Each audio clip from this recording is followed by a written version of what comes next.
దేశవ్యాప్తంగా గత కొన్ని రోజులుగా అనేక ప్రాంతాల్లో టమాటా ధరలు భారీగా పెరిగాయి. దేశ రాజధాని ఢిల్లీ నుంచి హిమాచల్ ప్రదేశ్, చండీగఢ్ సహా ఉత్తరాది ప్రాంతాల్లోని అనేక చోట్ల కిలో టమాటా ధర కనిష్టంగా 50 నుంచి గరిష్టంగా 130 రూపాయల వరకు విక్రయిస్తున్నారు.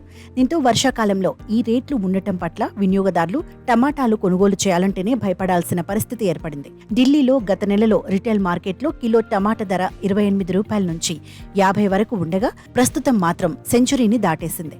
ఈ రాష్ట్రాల్లో టమాటా ధర 80 రూపాయల కంటే ఎక్కువగా ఉంది. వాటిలో అండమాన్, నికోబార్, మేఘాలయ, మిజోరాం, అరుణాచల్ ప్రదేశ్ ఉన్నాయి.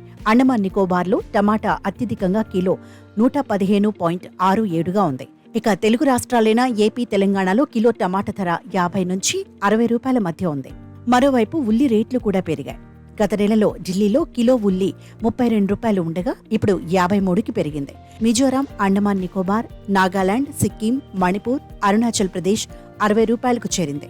అండమాన్ నికోబార్లో అత్యధికంగా కిలో ఉల్లి ధర 60.67గా ఉంది. 7 రాష్ట్రాల్లో ఉల్లి అర్ధ శతాబ్దపు మార్కును దాటాయి. అంతేకాదు బంగాళదుంప కూడా కిలో 40 కంటే ఎక్కువ ధరకు విక్రయించబడుతున్నాయి. అండమాన్ నికోబార్ దీవుల్లో ఇవి కిలోకు 58.33గా ఉన్నాయి.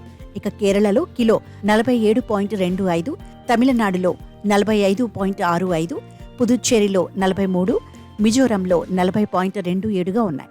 కానీ హర్యానాలో కేజీ బంగాళదుంప అత్యల్ప ధర 19.5కి లభిస్తుంది. అయితే ఆగస్టు మొదటి వారంలో అంటే శివరాత్రి నాటికి పచ్చి కూరగాయల ధరలు మరింత పెరిగే అవకాశం ఉందని మార్కెట్ వర్గాలు అంటున్నాయి.